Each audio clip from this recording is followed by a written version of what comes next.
High, আপনাদের জীবনে এমন কোনো মানুষ আছে যাকে আপনি বন্ধু মনে করেন কিন্তু সে আপনাকে আহ, মিথ্যেবাদী বা ফাপড়বাজ মনে করে, আপনার যোগ্যতা এবং দক্ষতাকে অবমূল্যায়ন করে?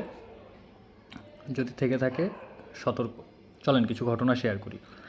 আমি ছোটবেলা থেকেই কিছু সাংস্কৃতিক সংগঠন বা সাংস্কৃতিক আন্দোলনের সাথে সম্পৃক্ত থাকার কারণে অল্প কিছু শিল্পজ্ঞান আমার মধ্যেও এসেছিল। সেই তারই জের ধরে বাংলাদেশের বিভিন্ন স্কুলে সহপাঠ নামে কিছু কার্যক্রম, নন একাডেমিক কার্যক্রম ছিল, মানে যার উদ্দেশ্য ছিল আসলে হচ্ছে ক্লাস 6, 7, 8-এর বাচ্চাদেরকে শিল্প সাহিত্য চর্চায়, সংস্কৃতি চর্চায় উদ্বুদ্ধ করা। সো আমি আসলে তাদেরকে কিছু খুলনা জেলা স্কুল, করোনেশন স্কুলে তাদের টিফিনের আগের একটা পিরিয়ড থাকতো, সেই পিরিয়ডে আমি হচ্ছে তাদেরকে ছোটোখাটো কিছু অভিনয় শেখাতাম। থিয়েটার জ্ঞান, আমার যেটুকু অল্প স্বল্প থিয়েটার জ্ঞান ছিল তার মধ্য দিয়ে।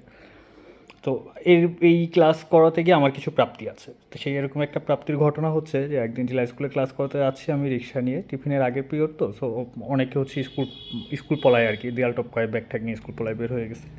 সো আমি যথারীতি ক্লাসে ঢুকলাম, ক্লাসে ঢোকার পরে দেখলাম যে সেই স্কুল পলায় বের হয়ে যাওয়া দুটো ছেলে আবার ক্লাসে ব্যাগ আসছে। সো ওদেরকে আমি দাঁড় করলাম, কিরে তোদেরকে তো দেখলাম যে তোরা বের হয়ে গেছিস, তোরা আবার ক্লাসে আসছিস। তখন তাদের উত্তর ছিল যে ওই ভাইয়া আপনার ক্লাস করার জন্য আবার ব্যাক করেছে। আমি বললাম আমি তো বের হয়ে, আমি আমার স্কুল লাইফে বের হয়ে গেলে কখনো ব্যাক করতাম না। সো এটা আমার জন্য একটা বড় প্রাপ্তি ছিল। সো এরকম আরও কিছু কিছু প্রাপ্তি আছে। যেমন আমার একটা ছোট ভাই আছে, ও বিশ্বাস করে যে ওর জীবনের কিছু পরিবর্তনের পিছনে বা ওর জীবনের দৃষ্টিভঙ্গির পিছনে, পরিবর্তনের পিছনে আমার কিছুটা অবদান আছে। সেই কথাগুলো আমার কাছে অনেক মূল্যবান।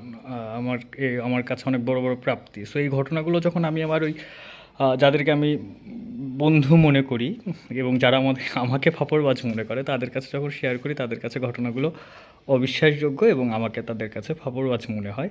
এটার একটা কারণ আমার মনে হয়েছে, তাদের জীবনচর্চা বা তাদের জ্ঞানের সীমায় এই ধরনের ঘটনাগুলো অবাস্তব। হ্যাঁ। সো এই ঘটনাগুলো শেয়ার করার কারণ হচ্ছে, আপনাদের জীবনে যদি এরকম কোনো মানুষ থাকে যাদেরকে আপনি বন্ধু মনে করেন অথচ তারা আপনার যোগ্যতা অযোগ্যতাকে অবমূল্যায়ন করে এবং আপনার কনফিডেন্স লেভেলকে ভেঙে দেয়, এবং যারা আসলে সম্পর্ক মেনটেন করে আপনার আর্থিক সচ্ছলতার মাপকাঠি দিয়ে, এবং তারা সেই সম্পর্ককে মেনটেন করে, তাহলে I think they are those big red flag. So be aware of them. So আপনার সাথে যদি এরকম কোনো ঘটনা মিলে যায়, কমেন্টে জানাতে পারেন, শেয়ার করতে পারেন।